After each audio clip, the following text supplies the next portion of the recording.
Pagpapaalis sa bansa sa mga foreign POGO workers at ang dalawang foreign nationals na inaresto sa isang raid dyan sa Benguet. Ating tatalakayin kasama si Dana Sandoval, ang tagapagsalita ng Bureau of Immigration. Dana, magandang tanghali po. Magandang tanghali po, Ms. Nina, ADG Jonathan, and magandang tanghali po sa lahat po ng tumatangkilik ng inyong programa sa ngalan po ni Commissioner Norman Tansingco. Magandang araw po from the Bureau of Immigration. Ma'am, una po sa lahat, ano po yung mga hakbang o panawagan ngayon ng inyong kagawaran sa mga foreign workers ng POGO at ng internet gaming licenses? Matapos nga po itong direktiba ni Pangulo Marcos Jr. na iban lahat ng POGO sa bansa.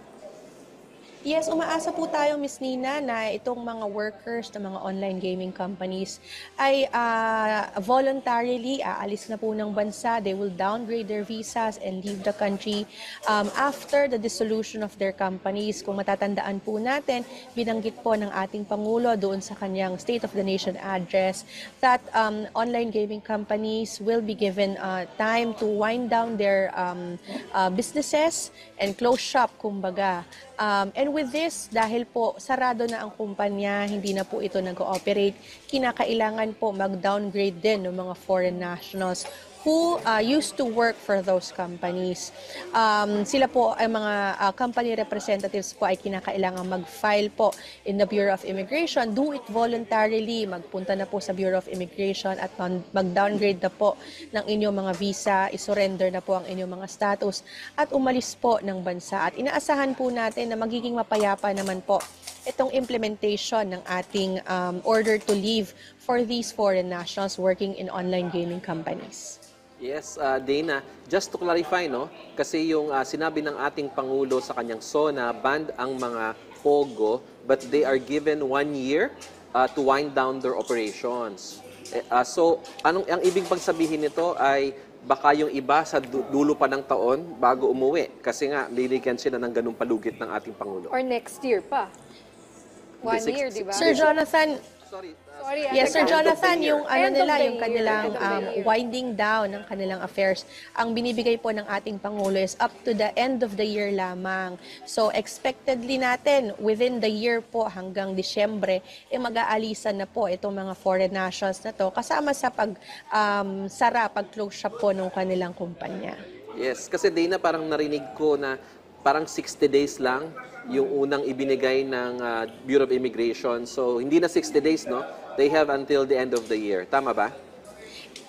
It's also 60 days po kasi kapag sila po ay kumbaga nag-surrender na ng kanilang visa, give up na po nila yung kanilang status as foreign workers here in the Philippines, they are given 60 days to leave the country. That's part po of the procedure of downgrading their visa. So upon dissolution of their company, upon filing po of the downgrading, within 60 days they have to leave the country already. Okay, so para maliwanag lang, they can continue to operate and wind down their operations until the end of the year. And then hopefully, ang ano din natin, within that period, ay umalis na rin sila ng bansa. Tama ba? Or may plus 60 That's days right po. That's right po. Yun na po yung binibigay na palugit as mentioned na rin po by the President during his State of the Nation address. Once the company has closed shop, they should apply for downgrading and they are given 59 days to leave the country. Yes. Kung nag-close shop ng December 31, edi meron pa siyang 2 months sa bansa. Kasama po yun doon sa mga order to leave natin. Within the year po ang sinabi po ng ating Pangulo. So 2 months before the end of the year po, ina-expect po natin na for downgrading na lahat po ng mga foreign nationals na ito. Kapag hindi po sila tumupad doon sa sinasabi po na kailangan ay umalis na po sila within that given period of time, they will be subjected to deportation proceedings already. Kapag deportation immigration proceedings na po. Magiging paaalisin na po sila at ipapadeport na po sila. Unlike ngayon na they would be asked to voluntarily leave during the winding down period. Okay. Meron lang akong hypothetical question, Dana, no? Kasi, baka mayroong mga POGO workers na, alam mo na, napamahal na sa ating bansa o baka may girlfriend ng O baka may Pilipina. pamilya. Oo, may pamilya May na anak. dito. Oo. Pwede ba nilang baguhin yung kanilang status dito sa Yeah. ating bansa para mas tumagal pa sila beyond, assuming nag-wind down na yung operations ng kanilang pinagtatrabahuhan? Hindi po. Yun po yung magiging limitations ng kanilang stay dito. Dahil downgraded na po sila, they are required to leave the country. Hindi po sila maaaring mag-extend further. Hindi po sila maaaring mag-convert to any other type of visas. Relatedly po, nag-request na po si Commissioner Tansinko ng pagpupulong with other visa-issuing agencies kasi it's not just the Bureau of Immigration po na nag-i-issue ng visas in the Philippines but also other government agencies. So nag-request na po siya ng pagpupulong sa mga ito upang maging standard and harmonized po yung mga actions natin dito sa mga foreign workers na dati po nagtatrabaho sa mga online gaming companies. Sorry po, paano kung nag-asawa at may anak? Kawawa naman po, iwanan yung anak, we will separate families. I mean, I'm sure may mga ganyang istorya dyan. Sa ngayon po, wala pa po tayong room for any adjustments doon po sa procedure. They would have to leave the country po. Siguro kung may mga ganyan po na very limited reasons or very specific reasons, they would have to request po. But so far po, ang directive sa atin is they should leave the country. Alright. Okay. So, ayun. Yeah. Sa monitoring po ninyo, Ma'am Dana, nasa ilan na po ang bilang ng mga POGO at IGL foreign workers na inaasahan nating aalis na po ng Pilipinas?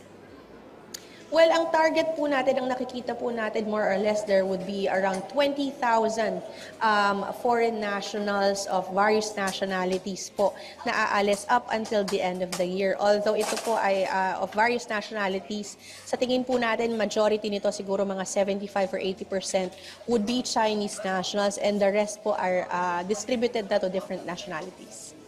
Okay, so just to confirm, because naglabas na ang ating Pangulo ng direktiba, hindi na rin po kayo tumatanggap ng mga bagong visa applications para sa mga POGO workers at mga IGL workers. Yes, no more. Immediately right after the State of the Nation address po ng ating Pangulo, ipinatigil na rin po ni Commissioner Tansinko ang pagpoproseso ng any applications for new visas or permits ng mga online gaming companies, whether it be licensed by PAGCOR. Alinsunod na rin po sa direktiba ng ating Pangulo. Sa ibang usapin naman po, Ms. Dana, can you tell us more about the recent raid dito po sa Benguet? Nahuli na po ba yung target individual na pakay po ninyo sa raid na ito? Yes, doon po sa ating raid sa Benguet, this was actually conducted with PAOK. Ito po ay joint operations po natin. It happened Saturday morning, maaga po, mga alas 8 ng umaga. Nagpunta po doon ang ating mga operatiba dahil meron pong target ng isang Chinese woman who is said to be a member or parte po nung online gaming company na ni-raid po in Banban, Tarlac. Ngunit pagdating po doon ay hindi po namataan itong babaeng ito and bagkus po may dalawang other foreign nationals na nakita po doon sa area, isang Chinese woman and isang lalaki na nagpapakilala po na Cambodian. Ito pong dalawang ito ay nakitaan din po ng immigration violation bagkus hinuli rin po itong dalawang ito at dinala po sa Maynila for booking procedures. Okay. Ma'am Dana, may tanong po si Tuesday New ng DZWB. Natukoy na po ba kung sino yung may-ari po ng ni-raid na bahay dyan po sa Benguet? So far po, wala po kaming nare-receive na information as to the owner of the residence na nandoon. Wala rin po kaming official information or any data kung sino po ang nagmamay-ari ng bahay o kaya po yung mga peripherals noon, yung mga nasa paligid po. Our intelligence operatives acted on the information that we received from the PAOK on the foreign national, the target foreign national. And pagdating nga po doon, ang naging focus po ng ating mga operatiba ay yung dalawa pong foreigners na nakita po na may immigration violation. Okay. Ma'am Dana, nasa na po itong dalawang foreign nationals na naabutan ng BI no ginagawa nyo yung raid na ito? At ito po ay, sila Yes. po ba i-deport natin? Yes, they are up for deportation po. Ang physical custody po nila remains with PAOK, doon po sa kanilang facility. At sa atin naman po, sa Bureau of Immigration, ang legal custody. So umaandar po ang bola sa kanilang deportation proceedings. And after this po, we will check sa ating NBI kung meron po silang local cases here. Kung wala po, we will implement the deportation against them. Maraming salamat po sa inyong oras, Ms. Dana Sandoval, ang tagapagsalita ng Bureau of Immigration. Salamat po at magandang hapon.